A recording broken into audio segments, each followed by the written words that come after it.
The closing, kindly, the closing ceremony should start in 10 minutes. Please stay in the room and have a seat. Thank you. In 5 minutes? In 5 minutes, we will be starting the official closing ceremony of the conference. Please stay in the room and have a seat. Thank you. Well, yeah, but there's none up here. It's coming out from up here. It goes that way. Yeah. That's why it's not. What you really want to do is talk right here and just. So it gets to both. Yeah. Okay, I see. It's okay. Sounds good. Okay. Yeah, it sounds a little weird up here. It's fine. Johnny?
She wants to start.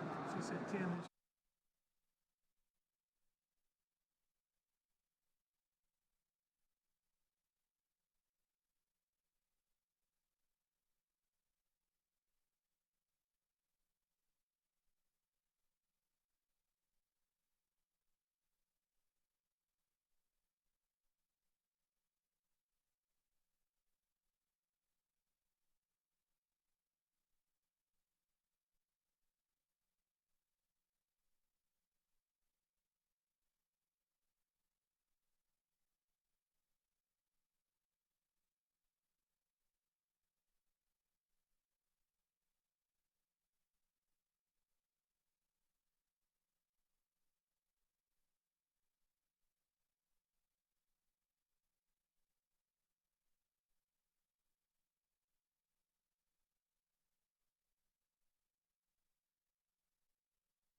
Who's got me up there?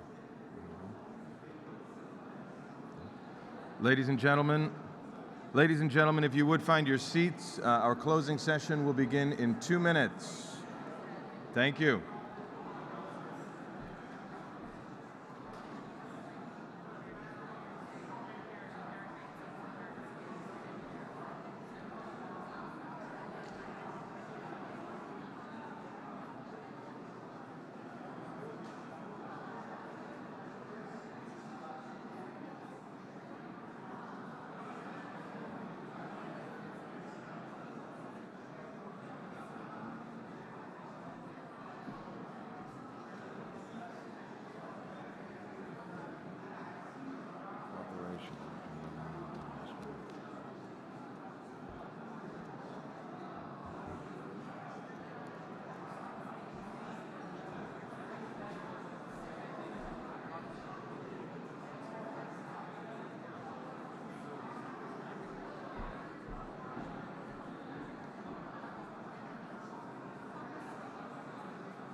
Test, test, test.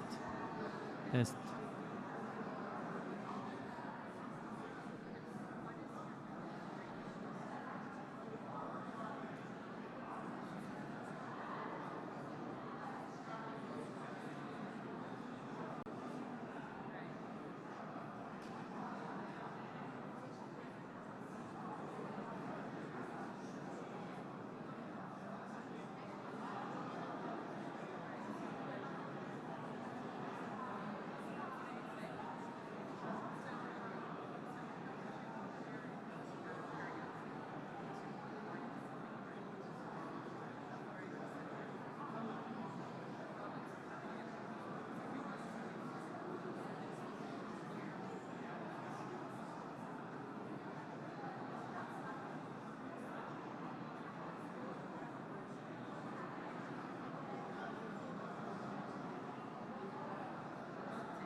Ladies and gentlemen, we will begin our final session in 1 minute. Counting down. 1 minute. Thank you all very much.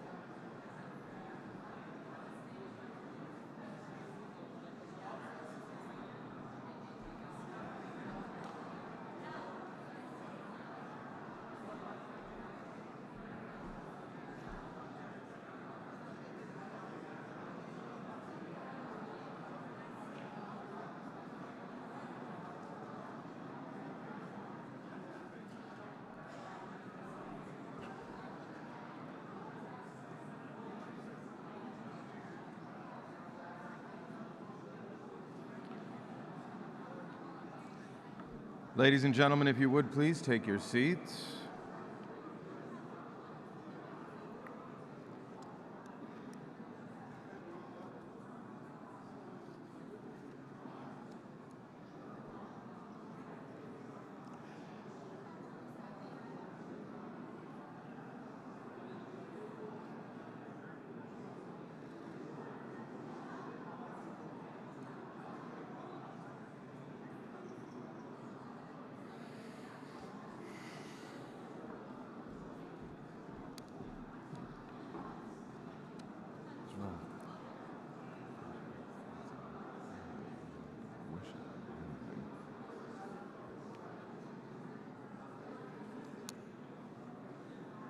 Thank you, ladies and gentlemen. If you would find your seats, we will begin our final session shortly.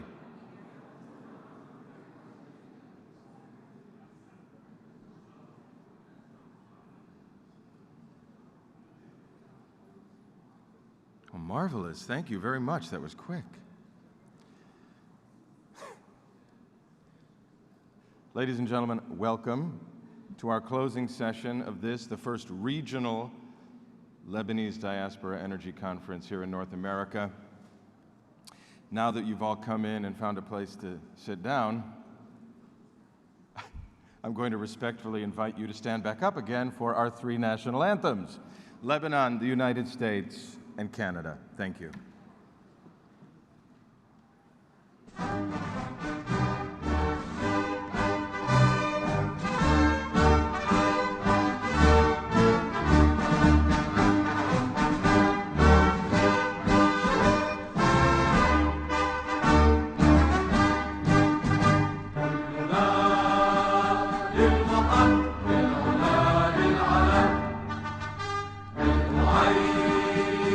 الزمن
Thank you very much, ladies and gentlemen. Please be seated. If we could this morning, or this afternoon, rather, begin with thanks for our sponsors, as well as the staff who worked so diligently to bring this stellar array of Lebanese together in order to look towards tomorrow, working towards the greater health and cooperation between Lebanon and this diaspora. A round of applause, please.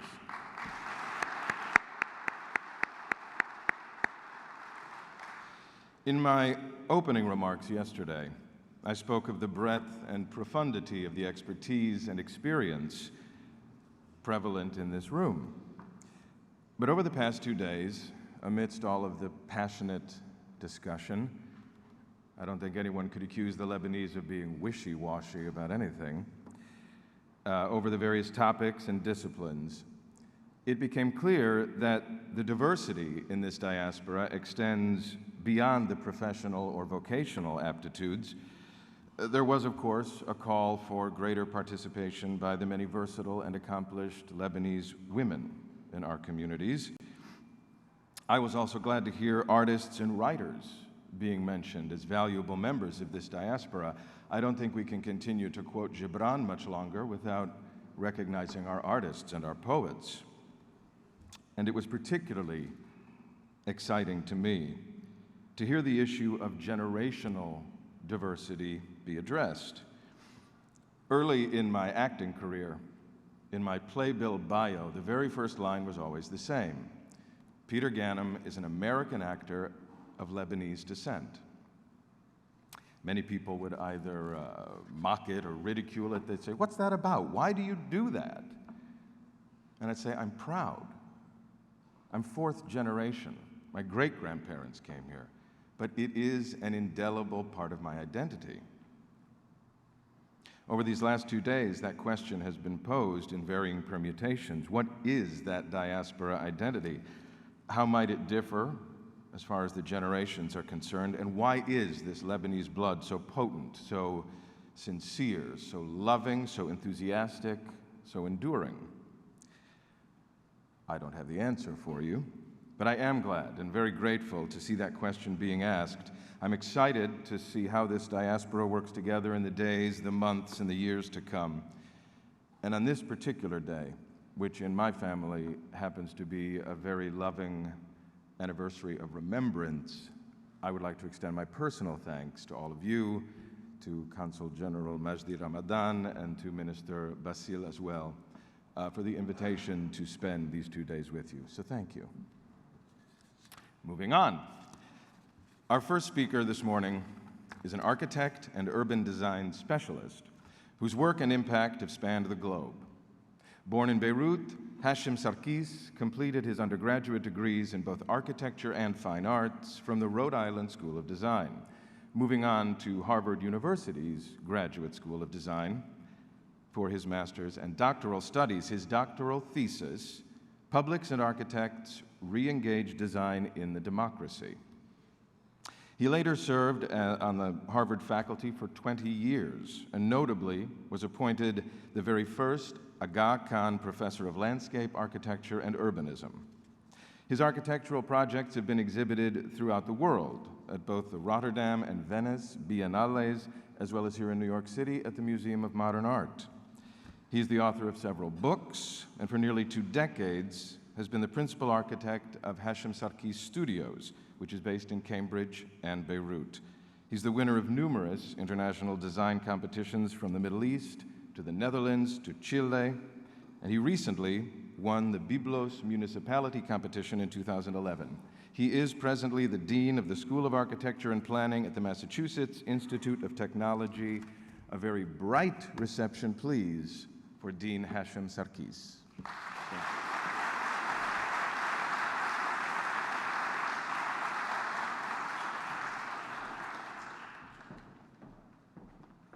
Good afternoon. I apologize for not having been here with you yesterday among my colleagues, the academics, but thank you, Majdi, for creating the opportunity for me to speak here today as an architect. Common wisdom attributes the sad state of the built environment and the natural environment in Lebanon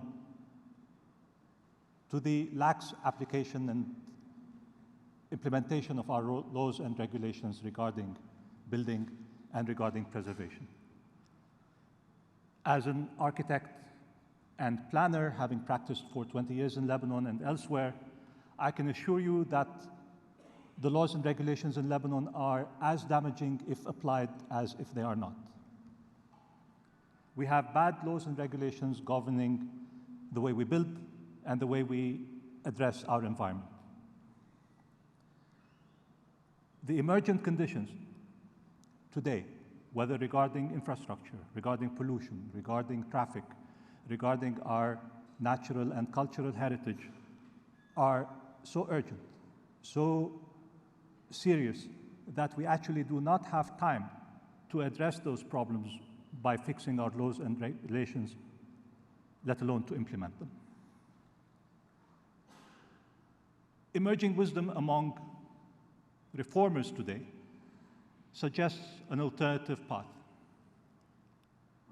In our digital age, perhaps a better and more effective way at achieving change is by improving social awareness, by changing behavior, and by introducing new norms that can be exemplary and can be then later on ratified into laws.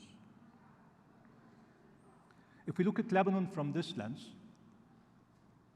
and if we start by looking at the question of activism and social awareness, one can highlight and applaud the efforts of organizations like Beirut Madinati in prioritizing the built and natural environment on their agenda, and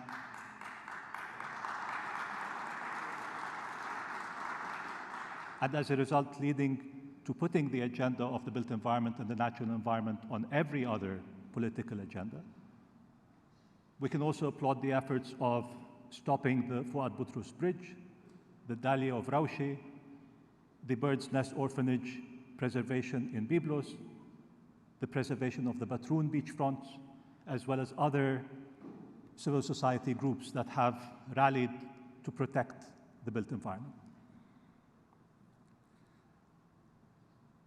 When we look at social behavior, I would like to highlight three major attitudes that guide and govern much of our attitude and behavior regarding the built environment in Lebanon. Firstly, there is a common belief that individual interests, like building on one's own property, are often in opposition with collective interests, like urban planning. A second commonly held belief is that collective social action, like urban planning, may not always lead to the desired consequences, and if so, it does so 20, 30 years later when the ideas have already become obsolete. So why bother? And thirdly, there is a common belief that beauty, the beauty of the environment and the beauty of our buildings, is a luxury that we cannot afford. Rather than argue against these three attitudes one by one, I would like to start by presenting to you a successful norm, an example that I'm proud to be part of, which hopefully will change the attitudes towards the built environment and the behavior towards it. And this is the case of Byblos, Jbeil Byblos, and the successive mayors and municipal boards that have been very active in highlighting the importance of their heritage, both natural and built, and the way that they have built on the successes of each other. It is customary in Lebanon that one mayor, when elected, undoes everything that the mayor before has done, but in Byblos, they have built on their successes, up to the current mayor, Ziad Hawat, and his very energetic municipal council. In 2011, we won a competition, an anonymous and open competition, to design the new municipal headquarters of Byblos along the highway, strategically located between the old city and the new city as a bridge between the two. Initially, when we participated in the competition, we joked in the office that soon enough, the announcement will be that the cousin of the mayor has won the competition. Happily, we won. And when we went to receive the commission from the mayor, a young man in the room came up to me and shook my hand. He said, "My name is so-and-so Hawat. I happen to be the cousin of the mayor. I happen to have entered the competition, but I did not win." At that point, we realized that something was different in this setup.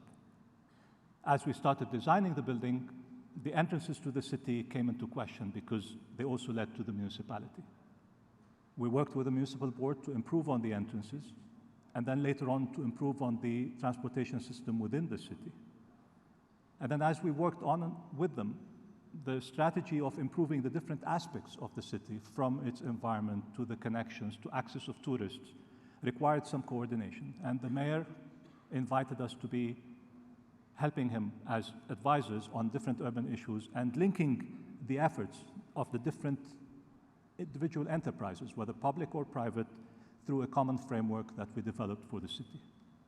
And just recently, Byblos has received the honor of being one of the 100 Resilient Cities program by the Rockefeller Foundation, which elevates the status of the city, not because of the laws and regulations, but because of the good practices that they have done. And these will hopefully lead to better laws and regulations. We have also just started with the municipality of Byblos on work on a public walkway along the whole waterfront of the city.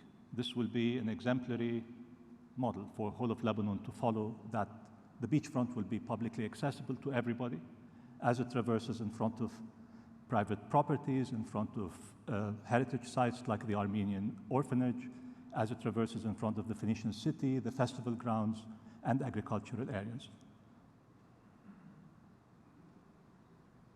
A week ago, I received a phone call from a local developer in Byblos. I hope he would not mind me sharing his name, Claude Sfer. He asked me, "I have a commercial property that I would like to develop at the entrance of the city." He said, "I have full exploitation rights, but I do not want to take it all the way. I believe that my individual interests as a developer would be benefited by, would improve if I introduce a public space in my property. I also think that given the upcoming changes in the planning of the city based on the recommendations that you're proposing, I would like to use my site as an example of how these planning regulations will improve the city. I want it to be the model for development to come. And additionally, looking at your town hall, I would like it to echo it. I would like to be some harmony and beauty for our city, which depends on beauty to attract tourism for its economic viability." So here we are, a private developer asking for public interest, asking for long-term vision and planning, and asking for beauty. I hope that the example of Byblos sets the pace for changes in our behavior through exemplary norms that then ultimately change our built environment for the better. Thank you very much.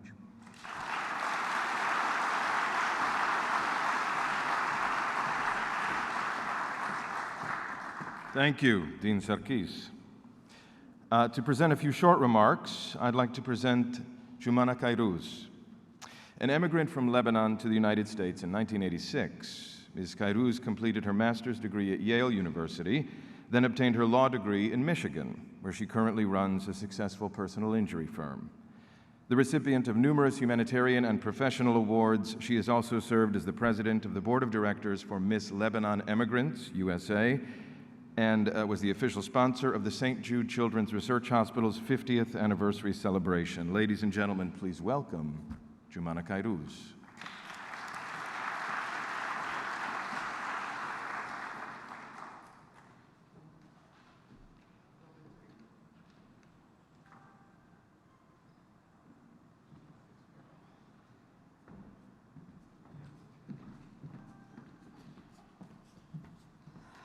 Good morning, everyone.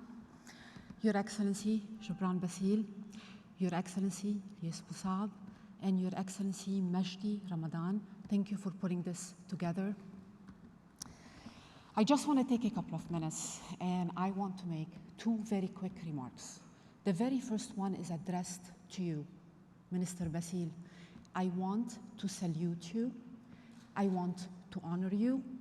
I want to thank you. This is your brain. What you put together in Lebanon in May, drawing people from over 95 countries, is your idea. Every time that you accept a ministry position, we have come to expect, this is not flattery, by the way, this is true, this is sincere, and these are facts. And what I'm about to say, both your supporters and your detractors acknowledge that you are just that effective and that vibrant and that powerful. And every time you take on a ministry position, you just totally transform it. And when you took on the ministry position of Foreign Affairs, I wondered what idea you were going to come up with. I mean, after all, it's for strengthening diplomatic relationships between Lebanon and the rest of the world. But no, you came up with a brilliant idea. You looked at the diaspora throughout the entire world. My numbers may not be exact, but there are in excess of 15 million Lebanese people throughout the world. You said in your speech in Lebanon in May, you are going to go after each and every Lebanese in all four corners of the world, and I believe you, because anybody who works with you knows you work very hard. You sleep apparently 4 hours a day. You keep going. We call it in English, the bunny. It keeps going and going and going. And I stand here thanking you on behalf of many Lebanese people, because it takes a lot of effort. I know you put a lot of yourself, a lot of personal sacrifice, not just to you, to your wife, to your children, and I want to thank you. And speaking of ministers who transform a ministry, the gentleman sitting to your right, His Excellency Ilyes Boussab, has also transformed the Ministry of Education. Both of you are on a plane maybe every other day. This may be a slight exaggeration. This cannot be easy. Thank you both. I really do. The second thing I want to say,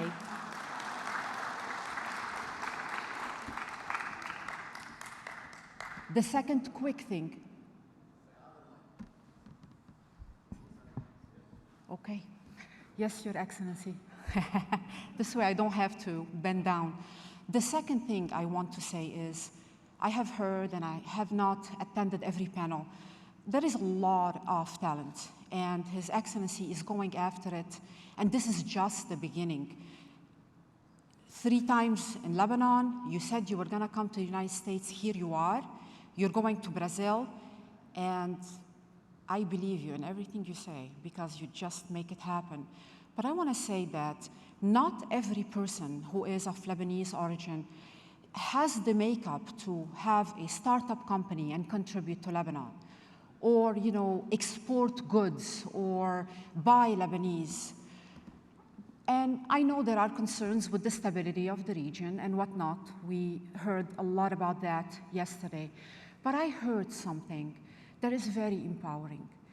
I heard Bishop, who is not here with us today, Mansour, who was talking about something like micromanaging, where you can give $500 if you have no faith in the organizations in Lebanon. One thing you cannot do, and one thing we cannot afford to do, is inaction. Inaction is very bad, because the human condition and the misery of the human condition does not wait for circumstances to be ideal. So people in Lebanon are suffering.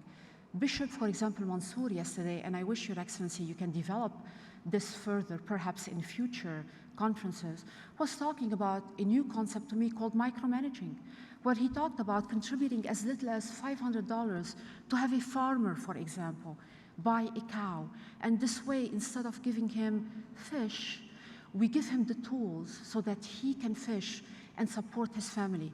So I'm thinking about the number of Lebanese immigrants throughout the world, and they don't have to be very wealthy, and they are not all expected, nor does Lebanon expect a startup company from each and every Lebanese. If they give $500 and effect change like that, we're talking about in excess of $7 billion Slice it in half. Call it $4 billion. So, Your Excellency, I know you started the dialogue, and that is huge. I know today and I know this weekend we did not solve everything. That was not your intent. Your intent was to bring Lebanese people together, where we celebrate each other, where we share with each other who we are and what we are about. And I know you have a long way to go, but I salute you again. What you have started, you're so proud of it. You call it your Libanity. Our Libanity is really huge, and it can only get better and better. I applaud you for starting this very, very important dialogue among the Lebanese diaspora throughout the United States. And thank you.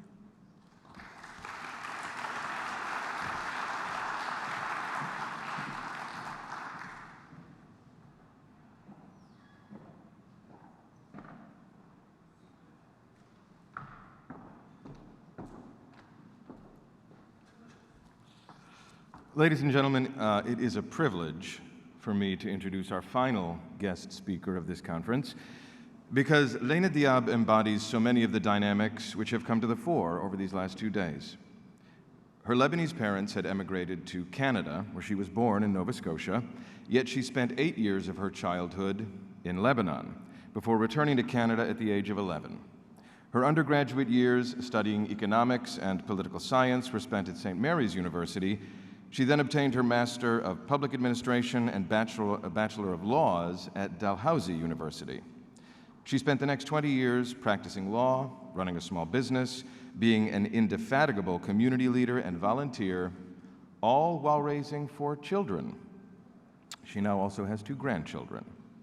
In 2013, Minister Diab was elected to the Provincial Assembly, representing the electoral district of Halifax-Armdale, then appointed to the Executive Council of Nova Scotia as the first female Attorney General and Minister of Justice, as well as Minister of Immigration.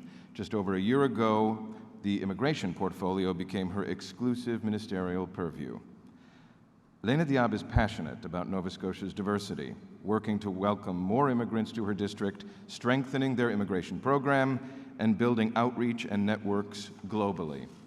She's also served for many years as the president of the Canadian-Lebanon Society of Halifax and is the recipient of numerous accolades, including Outstanding Professional of the Year from the Canadian-Lebanese Chamber of Commerce and Industry, as well as the Queen Elizabeth II Diamond Jubilee Medal. It is my distinct honor to present to you Minister Laina Diab.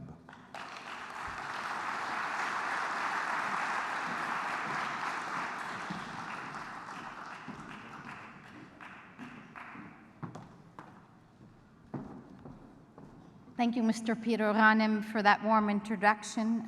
Would love to talk to you after that. Probably get you to come to Canada with me. Good afternoon, everybody. Your Excellencies, Minister Bassil and Minister Elias Boussab, Mr. Majdi Ramadan, Mr. Sami Haddad, who of course is the Counselor in Charge d'Affaires, Embassy of Lebanon in Ottawa, and Mr. Wadi' Faris, who is my Consul of the Maritimes in Canada. So good afternoon, everyone, honored guests, conference participants, and friends. Before I deliver a few of my own personal remarks, I bring greetings from the Right Honorable Justin Trudeau, the Prime Minister of Canada, and would like to read those. It is with great pleasure that I welcome you to the first North America Lebanese Diaspora Energy Conference. Since its establishment in 2014, the Lebanese Diaspora Energy has sought to bring together those of Lebanese origin from all backgrounds, including diaspora Lebanese who maintain their important cultural connection with their homeland. The Lebanese immigrant community, including a thriving Lebanese Canadian community, has achieved tremendous success across the world. It is important that we recognize and celebrate their countless contributions around the globe. We gather in New York City to celebrate the accomplishments of the Lebanese diaspora, especially in the realm of business. Members of our Lebanese Canadian business community have been innovative leaders in every facet of the economic sphere and have added greatly to the strength of our middle class. with shared values and a common commitment to working towards a better world, I am confident that we will see continued success from the Lebanese diaspora in Canada and beyond. Thank you to the organizers of this incredible conference and to all of you who are in attendance over these 2 days. Please accept my warmest welcome and best wishes for a memorable event. Justin Trudeau.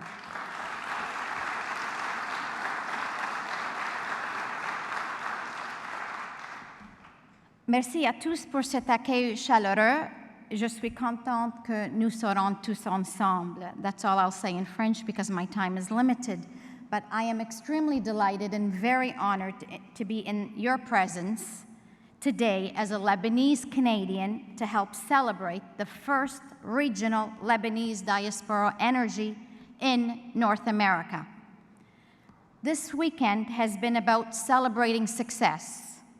It has been about building bridges and working together to identify and remove barriers to working together around the globe. I want to thank the organizing committee and the Lebanese Ministry of Foreign Affairs, as you have all done throughout the last 2 days, but it's worth saying it again, for their vision of gathering leaders from a variety of fields to foster entrepreneurship and promote valuable networking alliances and opportunities for members of the diaspora. I am here today in my role as Minister of Immigration for Nova Scotia, Canada's East Coast province. I am also a member of the Provincial House of Assembly and represent a riding in Halifax, Armdale. Prior to being elected to public office, I have served a successful legal career, and among my accolades, I boast that I proudly served the Canadian Lebanon Society of Halifax for 7 terms, and that is an organization that was started in Halifax in 1938. I appreciate the opportunity today to share my experiences and our success stories from the Lebanese diaspora in my region. And before I do, I want to use an excerpt from our esteemed author and poet, who I use any occasion I have and whatever I've done throughout my career, Gibran Khalil Gibran, who is internationally known for so many works of art and literature. And quite frankly, it is befitting that we stand here today in New York, or Orphalese, as he called it in The Prophet, and I knew that yesterday when she mentioned it on the stage, the city where Gibran immigrated to with his family over 100 years ago and left a great mark on America and indeed the world. And I want to reference his poem that is entitled, You Have Your Lebanon and I Have My Lebanon, in which he speaks about the dispersion of Lebanese outside of Lebanon all around the world. And I quote just very few sentences of that. Let me tell you who are the children of my Lebanon. They are those who migrate with nothing but courage in their hearts and strength in their arms, but who return with wealth in their hands and a wreath of glory upon their heads. They are victorious wherever they go and loved and respected wherever they settle. They are the ones born in huts, but who died in places of learning. These are the children of Lebanon. They are the lamps that cannot be snuffed by the wind, and the salt which remains unspoiled through ages. They are the ones who are steadily moving toward perfection, beauty, and truth. End quote.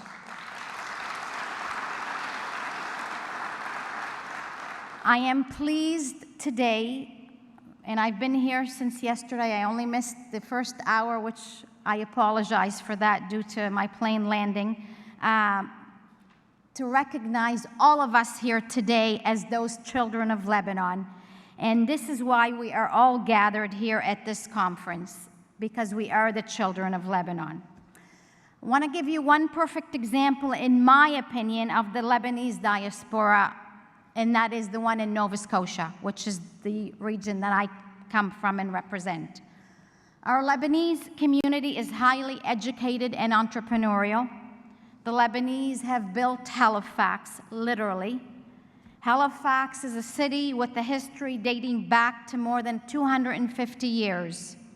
And in just 2 generations, people that trace their roots to Lebanon have changed the face and culture of Atlantic Canada's largest city. You all know that beginning in the late 1800s, several waves of immigration from Lebanon have seen the Lebanese people spread all over the globe. The first traces in my region started in the late 1890s. A study commissioned by the Lebanese Chamber of Commerce in Nova Scotia, and I'm pleased to say Norman Nahas, who is the president of that, is here today and has been with here today and yesterday.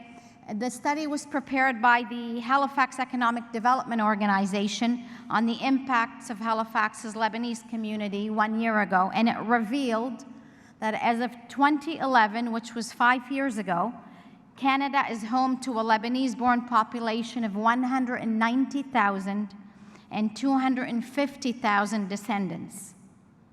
The Lebanese community represents a small number of that, 1 to 2% of Halifax's population, but has a disproportionate impact on the community. We are small in numbers, but mighty in our actions in my area. The story of Halifax's Lebanese community has been a positive and enriching one for the city. They have always made great contributions to the prosperity of the province. And the study showed many, many things, and we have a copy, and you can go on the website and look at it, and I encourage you to do that. But I will only use one stat from that, and that is for each Lebanese immigrant identified in the 2011 census, an average of 3.6 full-time jobs are created.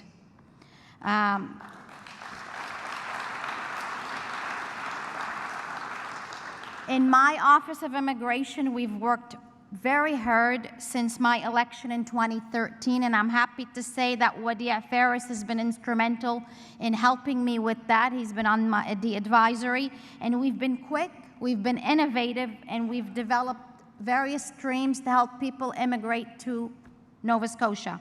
And the latest figures released this week from my province showed that more immigrants made Nova Scotia their home in the first 6 months of 2016 than they did in all of 2015 or in any of the past 10 years.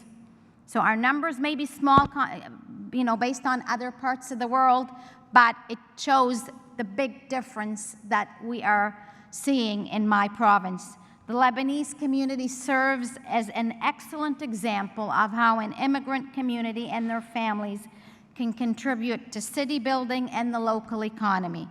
And the Lebanese population is more than twice as likely to be an entrepreneur than native-born Canadians. Halifax's Lebanese community is often singled out as the perfect example of how immigrant communities don't take jobs but create jobs. And I am so very proud to be Lebanese and to be in a position of influence and to be in a position of being a model to both men and women, and to be with you here this weekend. Thank you very much.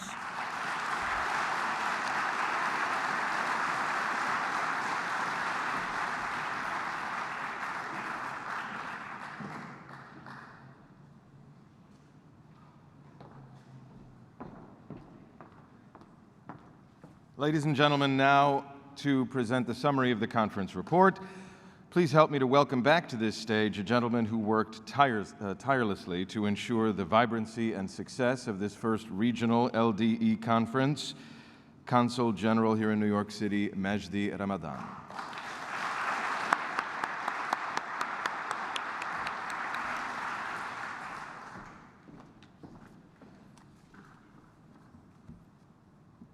Ladies and gentlemen, again, it was really a pleasure to have you here all with us, and I hope this success, we will be able to build on it, and we will have more and more participants in the coming years, hopefully. I'm going to try to be as brief as possible. I'll start with the first panel, startups and entrepreneurships. I'm just going to be mentioning some of the main ideas that were raised. So it's going to be more like bullet points. To create a successful startup economy, Lebanon needs to increase the volume of startup ideas and number of entrepreneurs. A very small percentage of startup companies generate successful outcomes. If we increase the number of the ideas going in, we will have a higher number of successful outcomes. Ideas are not enough. We also need talent. With relevant experience, startups need a complete team, and entrepreneurs need ideas that meet market demands. Building startups with strong teams not only needs strong leaders, it will also attract more VCs. Education in Lebanon is not focused very much on taking risks, so we need to work on this culture that encourages people to take more risk. The size of the market in Lebanon is a challenge. Even if you're a young entrepreneur with ideas, you need the knowledge and the know-how to take your ideas global. We need to figure out a way to retain talent in Lebanon and give them experience in order to build that middle management experience. Lebanon needs entrepreneurs who are looking for gaps in the marketplace to fill, not just copy what's already is out there. There was a recommendation to use technology expertise to solve local Lebanese problems first, and then use those solutions and take them to the wider market. The second panel, the energy resources, diversification of energy resources. There was a very important thing that was raised by many of the panelists, the fear of corruption in monetizing offshore resources, and the need for transparency was considered paramount. There was a proposal for a team of Lebanese investors to oversee the exploration bids. There was also a proposal to launch a contest for companies wishing to explore, invite them to bid on the contracts, and include a stipulation for infrastructure development. We also discussed renewable technologies, and the panel also explained that they are expensive and they need government support. Solutions should consist of a mix of renewables and fossil fuels. The panelists also agreed that we should consider private-public partnership models which have been implemented successfully in the Gulf countries, and the need to both decentralize electricity and also privatize some of it. Also, there was an advice for the government that to privatize electricity sector, the government should take advantage of private generators to regulate them and involve them in a transition plan. The third panel, educational panel. The diaspora can help ensure that institutions have the infrastructure needed for R&D, research and development. The need to empower universities to become socioeconomic agents of change in the country.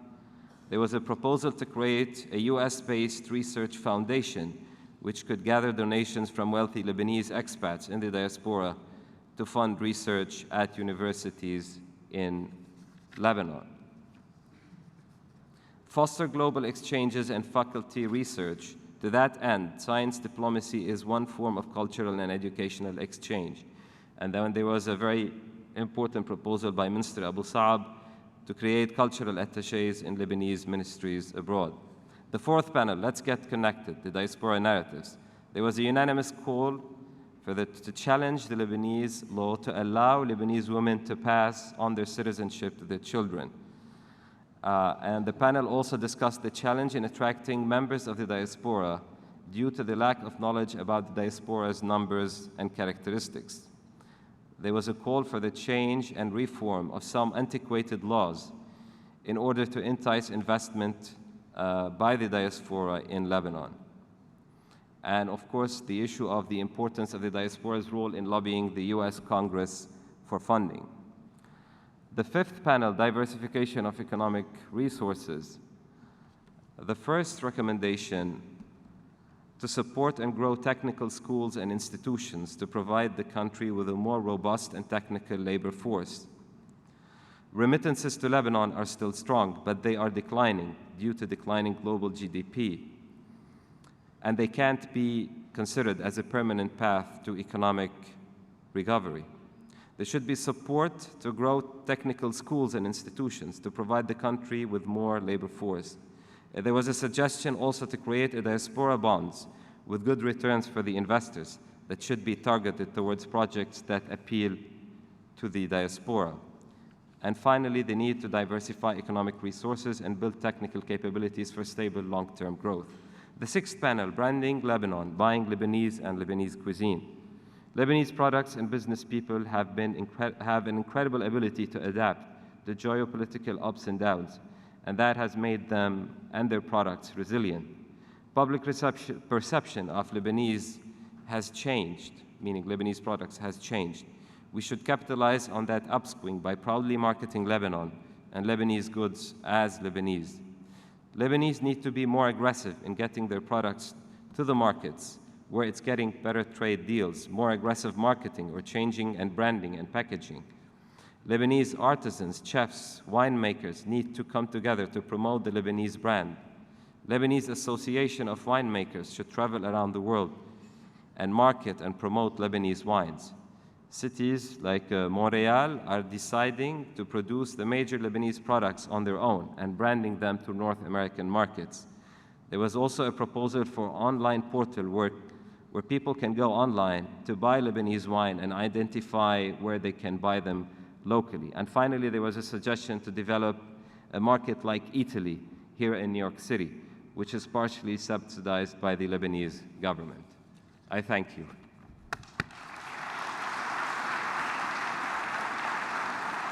Oh, and one final note. I just want to mention I welcome all the criticism that we got, and I hope we will work on ourselves to improve each year. But I just want to highlight that we made a very strong effort to involve more females on the panels, and we actually invited more than 15. But unfortunately, because the time was very limited, we only have 2 months to organize, to create the panels and invite the panels. So that's why, unfortunately, we didn't have enough females. So hopefully we'll do a better job next time. Yes. And finally, to make sure that we will all follow up on the most important takeaways and proposals that the panels produced, we are suggesting to create a committee that will make sure that we will work on the implementation of these recommendations. And we were hoping to have on this committee most of the organizations, the prominent organizations that participated with us over the last 2 days. So we're hoping that this committee will involve LIFE, LabNet, ATFL, and I'm proud to say that this committee will consist of Mr. Mark Malik, Habib Kairouz, Naeem Abu Jawde, George Bitar, of course from LabNet, George Ai'e. From ATFL, we have Ms. Leslie Touma. We also have some of the moderators themselves. We have Professor Edgar Chouairi, Bernard Haikal, we have Philippe Massoud, Paul Salem, we have Dean Nada Anid, and Professor Muna Nimr, and of course, one of, I would say, strongest assets here in New York, Mr. John Abi Habib. Finally, I would really like to thank the committee members, and foremost among them are my colleagues at the consulate, Maher, Karine, everyone else, and of course, the people from LAU who were really instrumental in making this a success, Dr. Lina Baidoun and Paige Kulik. I'm really indebted to them. I thank you.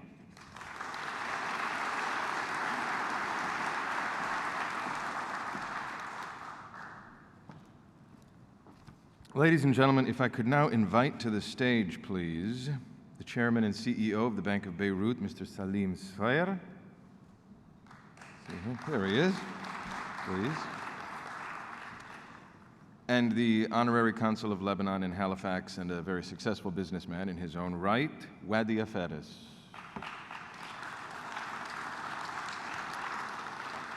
While these gentlemen are making their way up here, I'll tell you very quickly, yesterday Ambassador Gabriel spoke very eloquently about the strength of the diaspora in North America.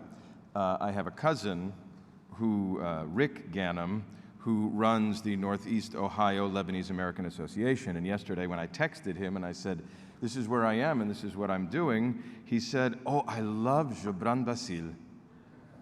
So my cousin Rick sends his compliments and his regards to you. And if I didn't know it before, I certainly know it now. Everybody loves Gibran Bassil. So If you would please, ladies and gentlemen, help me welcome back to the stage the Minister of Foreign Affairs and Immigrants, Minister Gebran Bassil.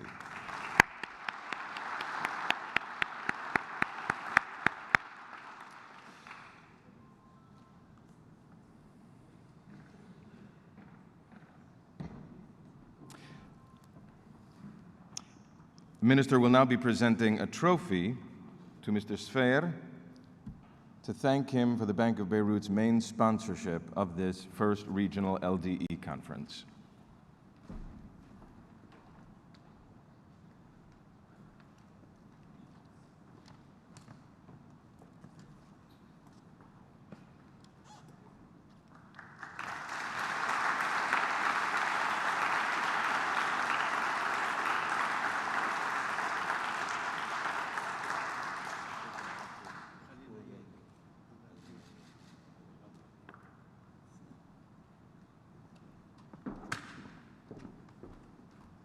And now he will be presenting a letter of recognition to Mr. Afares on behalf of all of his continued efforts.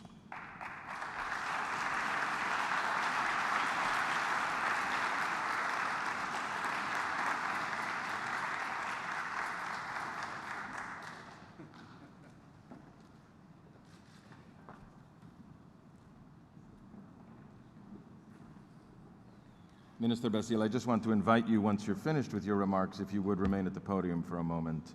Thank you very much.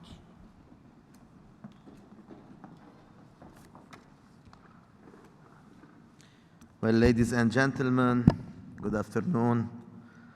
The time has come to greet. First, the organizers, all of you. A special note to the diplomatic missions in North America, our chargé d'affaires in Washington, and the diplomats in Washington, D.C., in Ottawa, as well as our consulates in Montreal, Detroit, Los Angeles, and of course, New York, our dear Consul General, Majdi Ramadan.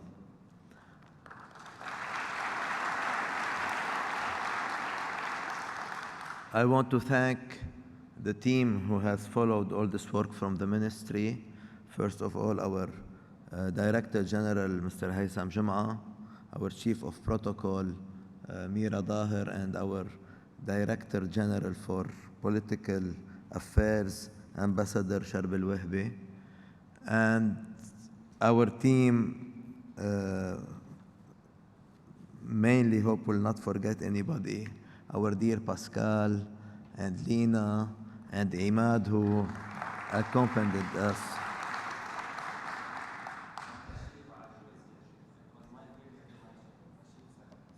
And Bashir, where is he? Bashir, he is part of your Consulate General now. Bashir has been here for the last 2-3 months working on this event to succeed. Thank you, Bashir. And I want to thank every one of you, all the participants and the panelists, for the substantial exchange of ideas.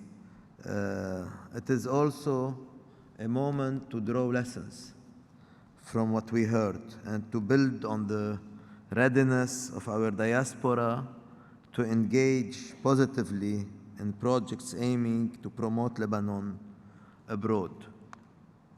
And it is evident that the Lebanese authorities should be encouraged to approach the diaspora with a renewed philosophy, that of complementarity, not of custody. We are not after your money. We are after you. And we are actually here and ready to be everywhere. Because we want to help increase your assets. We are deeply committed to strengthen our diaspora, as we believe that a strong diaspora will help strengthening Lebanon. I was really impressed as always, by you. I learned a lot from you. And unfortunately, I discovered again that you are more Lebanese than us.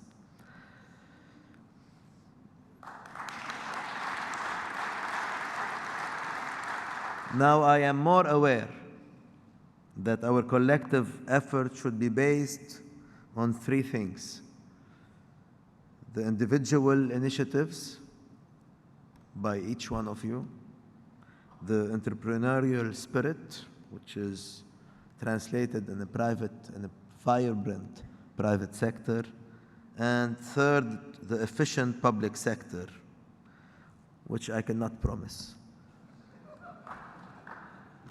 But, however, our main focus should be on how to consolidate each of these pillars. First, we are aware that at the basis of our individual initiative lays education. We discussed how to improve the quality of education and how to encourage the technical education. And here I personally approve with our dear Nasib Talib. Second, our private sector can really rely on the strong commitment of our bankers, our finance leaders, and our investment managers. And here again, it's an opportunity for me to thank our dear friend, Mr. Salim Sfair, who always showed his full commitment to the success of our events. And third, our public sector, where we need to engage in a collective effort to abide by the basic principles of transparency and accountability. Transparency, something that is very dear to us and something that we miss really.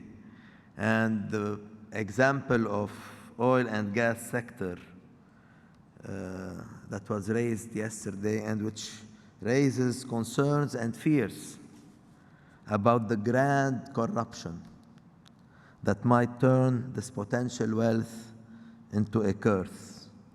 And about accountability, it is well understandable that the prorogation twice of the mandate of our parliament gives the most negative signal.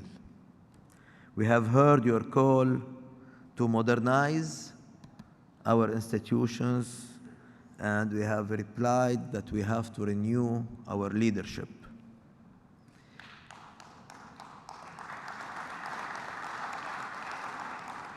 This is the raison d'etre of our struggle to have institutions headed by the legitimate representatives of our people. We cannot have the same representatives at all times. The same people during occupation and the same people during liberation.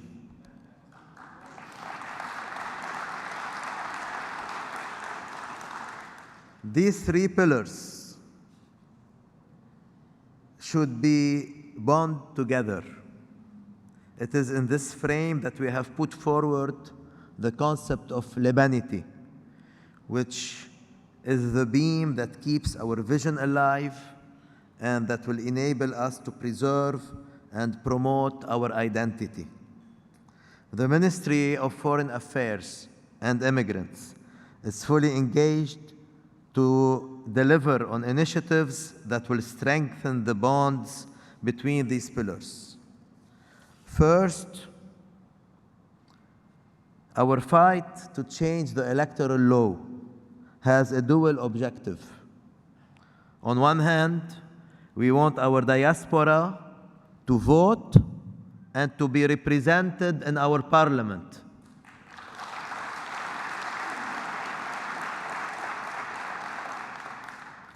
And second, on the other hand, we want our people in Lebanon to be represented fairly in the parliament.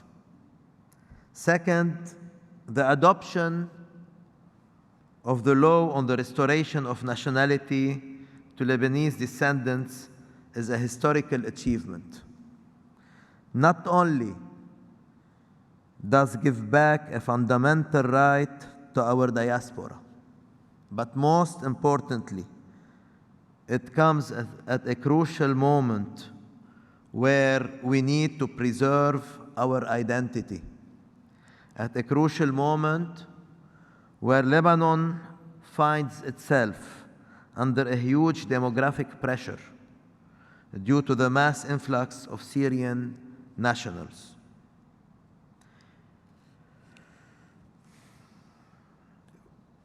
Allow me to tell you briefly and frankly that this pressure is translated into a political pressure that calls for the integration of this displaced community into our social fabric.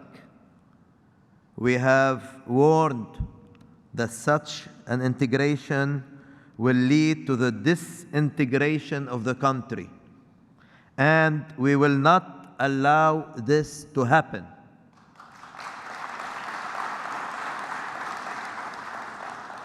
We will not allow this to happen despite calls and pressure from here and there. We will not allow this to happen despite the weakness that characterize the attitude of some of us who end up behaving as followers of foreign countries rather than as leaders of their own country. The Ministry of Foreign Affairs will keep on the pace of bridging the gaps between our diaspora and the country. It is in this purpose that we have developed the LDE concept, the LDE conference in Beirut first. And the success of that initiative led us to organize 3 conferences in Lebanon and to develop the regional initiatives, the first of which being our gathering here in New York. While we hope that this will become a cyclic, a repetitive event, and I am so happy to announce that the next regional North American LDE will be held in next September in LA, Los Angeles.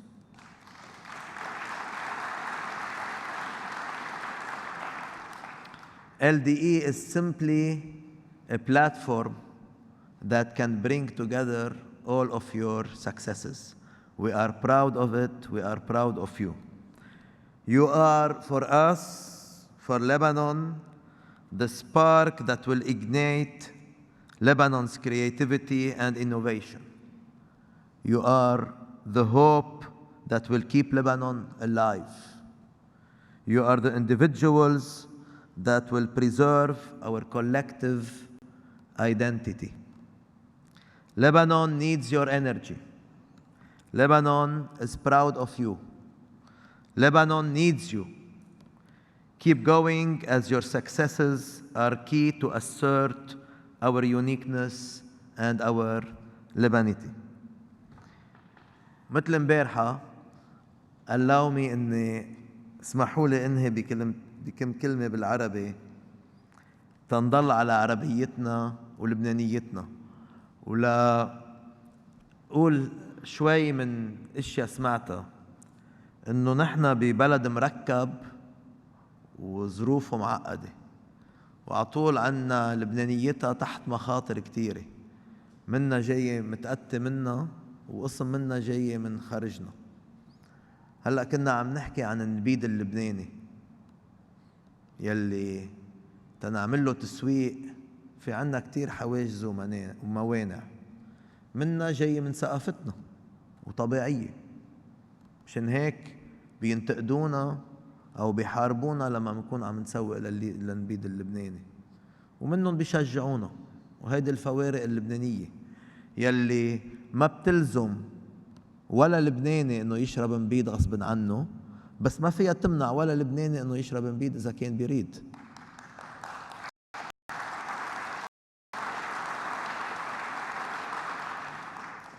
هالموانع هيدي متأتية كمان منه، من عدم قدرتنا ان نشتغل سوا. ما بعرف اذا بعدهم هون اللي كانوا على البانل، بس انا اتبعت كتير منيح هيدا الموضوع، لأن ما منآمن انه فينا نعمل دعاية جماعية لنبيد اللبناني مثلا، نعمل له التسويق اللازم مثلا، او لانه ما بتعتقد حكومتنا انه هيدا صنف بيستاهل دعم، لانه حامل معه رسالة كتير مهمة عن لبنان وتنوع لبنان. فجزء من صنف لبناني، في يكون نبيد، في يكون عرق، في يكون زيت، في يكون طحينة، في يكون دبس، في يكون كتير اشياء بتعطينا الادج يلي ما في نفسنا عليه حدا. لانه بعرف قد ايه مهم يكون عندنا ستارت ابس، بس ما حنسبق بلبنان سيليكون فالي. بس مطبخنا يلي هو جزء من هويتنا ومن ابداعنا، صيغتنا، موضتنا، كل شيء بنقدر نعطي فيه الابداع اللبناني. وهيدا هاي النكزة، هاي الشرقوطة الصغيرة اللبنانية هي اللي بتقدر تعمل فرق، وبتقدر تدخلنا على مش أسواق كل العالم، على عقول وقلوب كل الناس. وهيدي الموانع بدنا نتعلم كيف نسقطها سوا. هلأ نعيم أبو جودة قال شيء، من إذا بذكر مزبوط، meeting together is a beginning, keeping together is a progress, and working together is a success. أنا بزيد له عليها succeeding together is an excellence. نحن السؤال عم نشتغل سوا، هلا قلنا يومين، بس رح نقدر ننجح سوا؟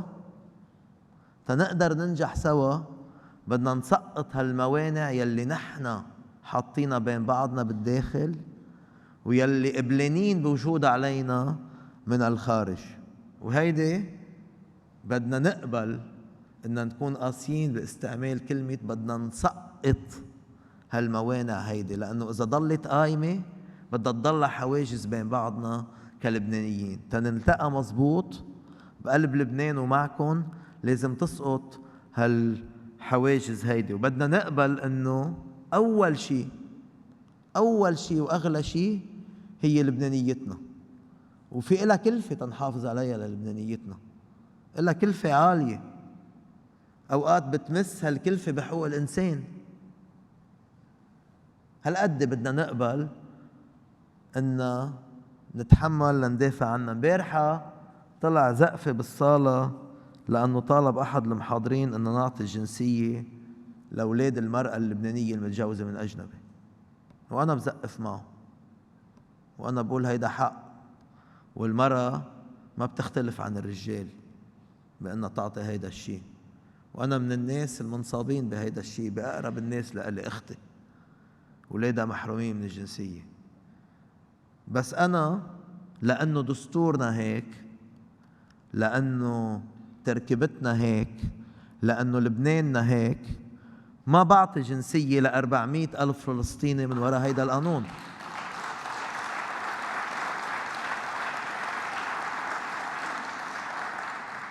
فبدنا نعرف إنه إيه، لبنان تنحافظ عليه بده استثناءات. فينا نقول بنعطي الجنسية إلا للي حامل الجنسية الفلسطينية والسورية، لأنه بلدنا رح يبطل فيه لبنانيين إذا منا واعيين. إذا حدا مفكر إنه نحن مبسوطين إن نختلف مع رؤساء ووزراء وسفراء ومع كل المجتمع الدولي، لأنه نحن مصرين إنه لا يمكن إدماج النازحين السوريين في لبنان، وهن مصرين إنه يدمجوا النازحين السوريين في أرضنا. هيدا خلاف جوهري عميق، هيدا بيهدد كل لبنانيتنا وبيهدد كل وطننا. ونحن اليوم جايين هون على نيويورك، هيدي معركتنا الأساسية مع الكل. إذا بدنا نتخفى ونتلطى، لشو عم نجتمع؟ لشو عم نعيط لكم من كل العالم؟ نحن جايين لعندكم. نحن بكل بساطة جايين لعندكم، ونحن وانتو رح نخسر الأرض يلي بتجمعنا، مش رح نخسر هويتنا ولا رح نخسر رابطة الدم، بس موعد لقائنا ومكان لقائنا يلي هو أرضنا ومنبع رسالتنا ومنبع لبنانيتنا رح نخسرها. وما حدا منا بيعتقد انه فينا نحافظ على لبنانيتنا بس نخسر لبنان الأرض ولبنان الوطن. بقى نتأمل هون هيدي الشيء الأسمى يلي عنا، نضلنا نحمل بعضنا ونفهم بعضنا تنحافظ عليه. وهيدا عهدنا لإلكن إن نحافظ على أرض لبنان وعلى لبنان الوطن، ونضلنا بذات الوقت بسعي وراكم نروح لعندكم مثل ما قلنا وين ما كنتوا. مرتي جاي بساو باولو وبعدها بساوث أفريكا، وهلأ صديقنا سليم صفير طرح علينا بسدني، بنقول له بسدني بدنا بس نعذبه لصديقنا وزميلنا ورفيقنا الياس أبو صعب الوزير يلي عطول دعمنا، وين ما بنكون مجتمعين بالLDE بنلاقيه هو موجود معنا. إن شاء الله كل الحكومة وكل الإدارة اللبنانية بتكون عارفة وعم بتمارس أهمية الحفاظ على الانتشار اللبناني وربطه دايما بلبنان، تنضلنا مكملين بعضنا لبنان وانتشاره، نكون واحد بلبنان للبنان. عشتوا وعاش لبنان.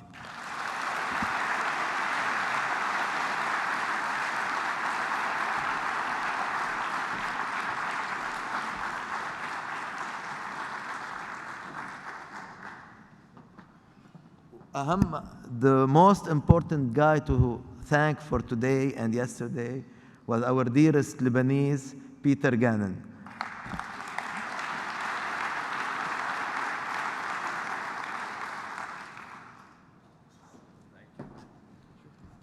If I could ask, please, to come back to the stage, Consul General Majdi Ramadan and Minister Laina Diab. Thank you.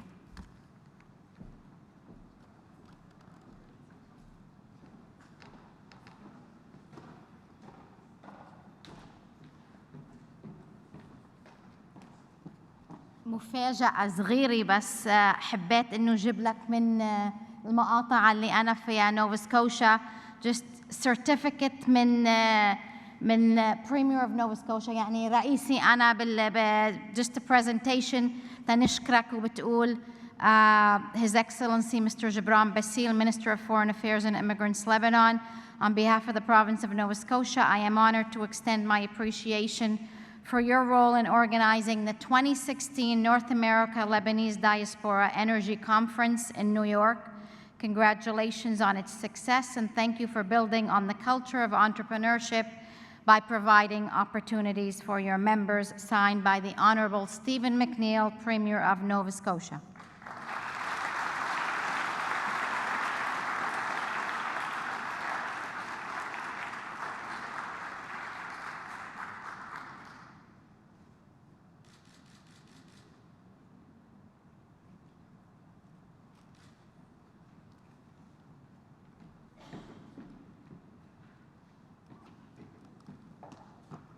أيضاً يعني as well, we cannot but thank the Consul General of Lebanon in New York, Mr. Majdi Ramadan, Consul General, for hosting the very first North American conference.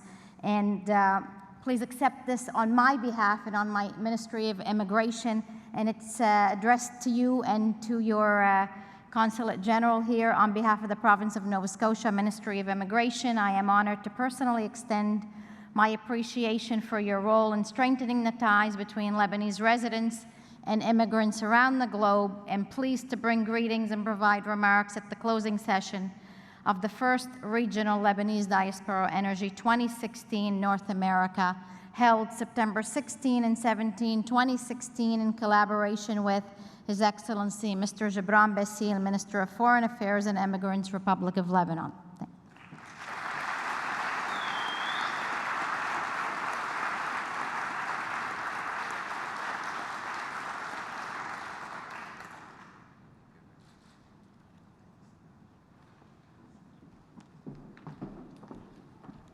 Well, ladies and gentlemen, we certainly hope to see all of you this evening at the reception at the consulate.